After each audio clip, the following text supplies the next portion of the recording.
नमस्कार दोस्तों, मैं आपका दोस्त प्रदीप त्रिवेदी। अपराधों, वारदातों की, घटनाओं की, कहानियों के संग्रह में आज की जो हमारी कहानी है, अंतर्राष्ट्रीय अहिंसा दिवस का दिन, यानी कि कल 2 अक्टूबर 2023। महात्मा गांधी राष्ट्रपिता, हिंसा के पथ प्रदर्शक और देश को अहिंसा का पाठ पढ़ाने वाले हमारे राष्ट्रपिता महात्मा गांधी का जन्म दिवस। उसी दिन सुबह का वक्त ठंडक का हल्का सा एहसास दिलाने वाली हवा मंद मंद गति से चल रही थी और ऐसे में बचाओ बचाओ की चीख लगाती है। गोलियों की तड़बड़ाहट चलती है और गोलियों की जो तड़बड़ाहट चलती है, वहाँ से उस गांव में बहुत ही खौफनाक मंजर रहा होगा, बहुत ही दर्दनाक मंजर रहा होगा। जिसने भी सुना पूरा उत्तर प्रदेश हिल गया। ये घटना मैं जो आपको बताने जा रहा हूँ, ये 2 अक्टूबर 2023 की सुबह देवरिया जिले का एक तहसील या कोतवाली है रुद्रपुर, और रुद्रपुर का फतेहपुर का लेहड़ा टोला में सत्य प्रकाश दुबे का मकान, जहां पर सुबह 6:10 पर बताया जा रहा है कि प्रेम यादव जो कि पूर्व प्रधान भी थे और जिला पंचायत सदस्य भी थे, उन्होंने एक परिवार है उससे 12 बीघे जमीन ली थी, जिसकी कीमत लगभग 2.5 करोड़ के करीब बताई जाती है। और उस जमीन का प्रेम प्रकाश दुबे के जो भाई थे, जिनसे इन्होंने जमीन खरीदी थी, उनके भाई सत्य प्रकाश दुबे से इनका पुराना जमीनी वाद विवाद रंजिश चला करती थी, जिसके लिए इन्होंने पूर्व में पुलिस को सूचना भी दे रखी थी और फैसला भी पुलिस के माध्यम से करवाया गया था। लेकिन कल 2 अक्टूबर 2023 को सुबह प्रेम यादव सत्य प्रकाश दुबे के घर सुबह 6 बजे जाते हैं। उसके कुछ देर बाद ये खबर आती है, मात्र 15 मिनट बाद, कि उनकी हत्या कर दी गई है। अब हत्या किसने की, क्यों की, क्या कारण रहा, ये तो अभी जांच पुलिस कर रही है, कन्फर्म होगा। लेकिन उनके सगे संबंधी, उनके घर परिवार के लोग या उनके जानने वाले या उनके समर्थक जैसे ही सुनते हैं कि पूर्व जिला पंचायत सदस्य प्रेम यादव की हत्या हो गई है और उनकी लाश लेहड़ा टोला में ही पड़ी है, क्योंकि सुबह 6:10 पर ये मोटरसाइकिल से सत्य प्रकाश के दुबे के ही घर आए थे, क्योंकि सत्य प्रकाश दुबे के घर से थोड़ी दूर पर ही इनकी जमीन है, जिसके लिए इनकी आपसी रंजिश चलती थी। ऐसे में वो लोग आते हैं और सत्य प्रकाश दुबे के मकान पर हमला कर देते हैं, जिसमें एक हत्या के बदले 5 हत्याएं कर दी जाती हैं। और हत्या ऐसी वैसी नहीं, उसमें छोटे बच्चों को भी नसस तरीके से, निर्मम तरीके से मारा गया है, जिसमें सत्य प्रकाश दुबे, जिनकी उम्र 50 साल रही होगी, उनकी पत्नी किरण दुबे, जिनकी उम्र 48-45 साल के करीब होगी, बेटी सलोनी, जिसकी उम्र 18 साल थी, उसकी भी हत्या कर दी जाती है। दूसरी बेटी नंदिनी, उसकी भी हत्या कर दी जाती है। और तीसरा बेटा गांधी, जिसकी उम्र 15 साल रही है।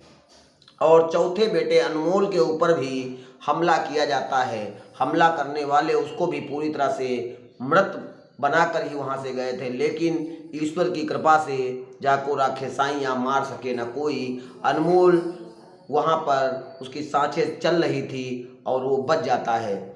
फिर ये सब हमला करने के बाद वहाँ पर ताबड़तोड़ गोलियाँ, गांव का, आस पड़ोस का कोई भी व्यक्ति वहाँ पर मदद करने, हेल्प करने नहीं आया।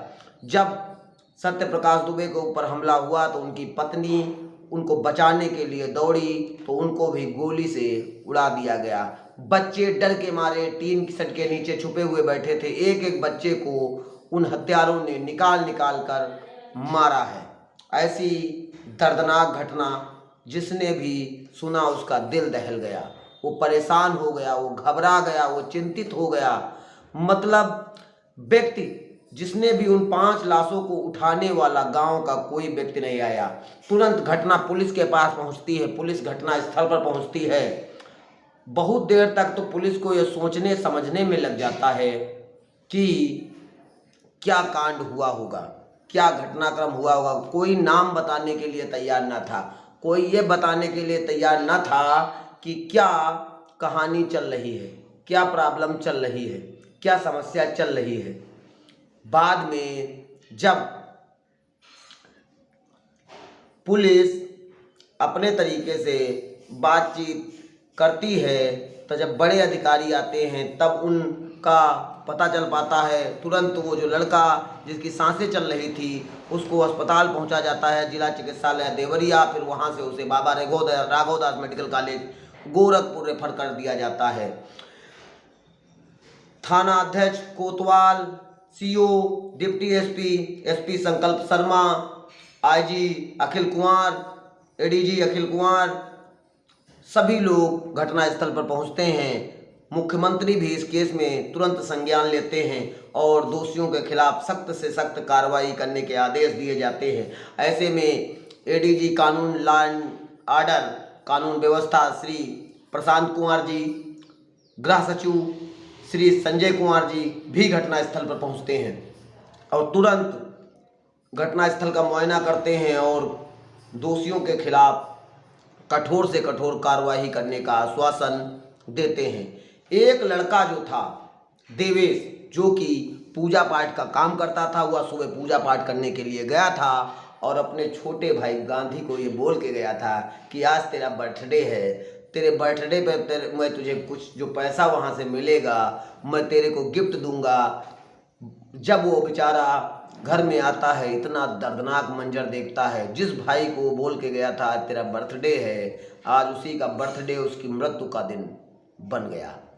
अब एक बहन जिसकी शादी हो चुकी है और वो शादीशुदा होने के कारण उसी के माध्यम से ये केस दर्ज कराया गया है। उसका नाम, जो बेटी बची है, विवाहित है, शोभिता द्विवेदी, उसने थाने में तहरीर दर्ज कर मुकदमा पंजीकृत कराया गया और जो मुकदमे में 27 लोगों को नामजद किया गया है और 50 अज्ञात लोगों के खिलाफ मुकदमा पंजीकृत किया गया है। उसके बाद में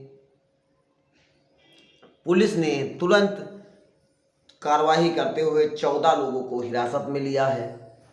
उनसे पूछताछ जारी है और पूछताछ के बाद जो भी अपराधी हुए होंगे, क्योंकि देवरिया जनपद से लेकर प्रदेश की प्रशासन तक विपक्ष भी इसमें हमलावर हो गया है, चाहे वो अखिलेश यादव हों, चाहे आम आदमी पार्टी के संजय सिंह हों, कांग्रेस के प्रदेश अध्यक्ष अजय राय हों, सभी लोग इस केस को बड़ी गंभीरता से लेकर इस केस की त्वरित जांच कराने की मांग कर रहे हैं और सभी लोग ये चाहते हैं जो अपराधी हैं, जो इस केस में शामिल हैं, उनको कठोर से कठोर सजा मिले।